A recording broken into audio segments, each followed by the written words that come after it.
By the word of the Lord, a man of God came from Judah to Bethel, as Jeroboam was standing by the altar to make an offering. By the word of the Lord, he cried out against the altar, saying, Altar!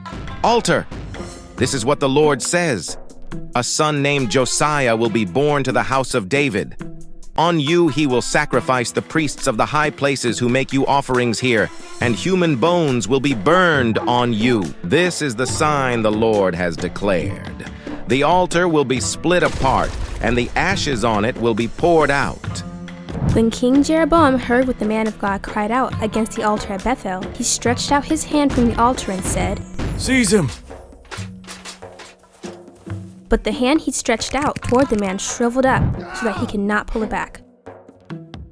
Also, the altar was split apart and its ashes poured out according to the sign given by the man of God by the word of the Lord.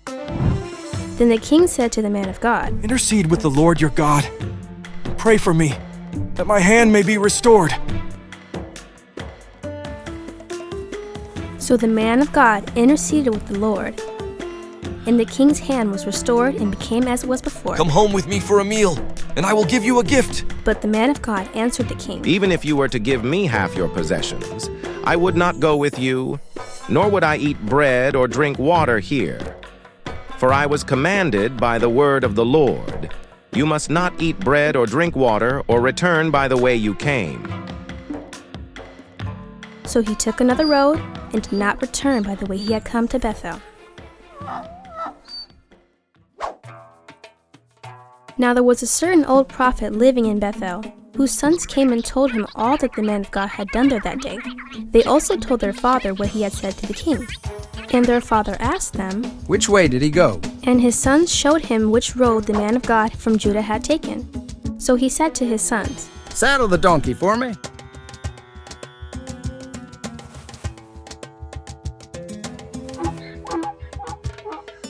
And when they had saddled the donkey for him, he mounted it, and rode after the man of God. He found him sitting under an oak tree and asked, Are you the man of God who came from Judah? Yes, I am. Come home with me and eat.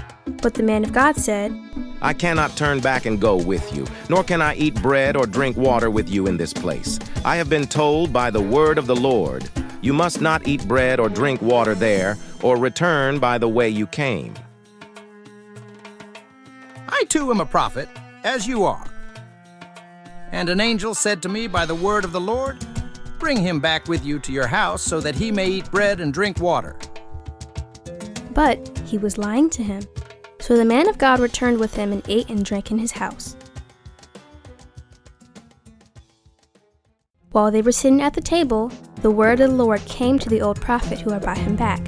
He cried out to the man of God who had come from Judah. This is what the Lord says. You have defied the word of the Lord, and have not kept the command the Lord your God gave you. You came back and ate bread and drank water in the place where he told you not to eat or drink. Therefore, your body will not be buried in the tomb of your ancestors.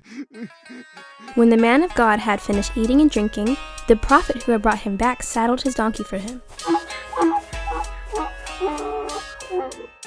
As he went on his way, a lion met him on the road and killed him.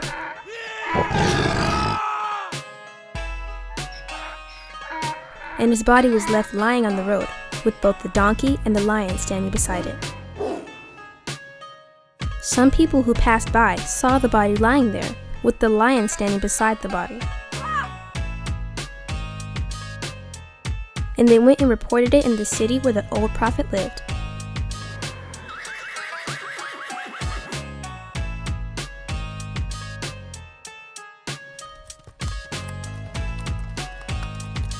When the prophet who had brought him back from his journey heard of it, he said, It is the man of God who defied the word of the Lord. The Lord has given him over to the lion, which has mauled him and killed him, as the word of the Lord had warned him. The prophet said to his sons, Saddle the donkey for me. And they did so.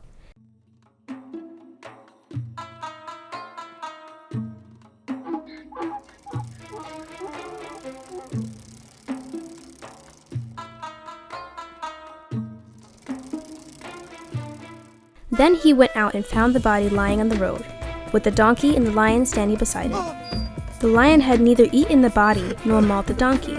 So the prophet picked up the body of the man of God, laid it on the donkey, and brought it back to his own city to mourn for him and bury him.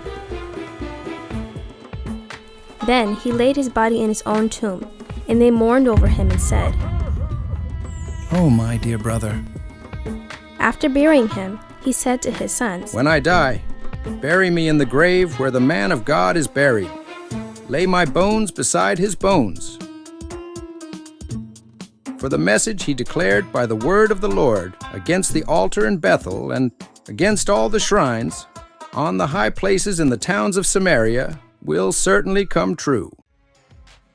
Even after this, King Jeroboam did not change his evil ways, but once more appointed priests for the high places from all sorts of people.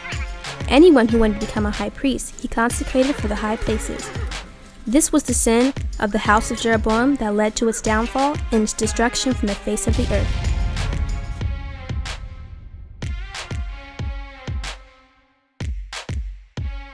The end.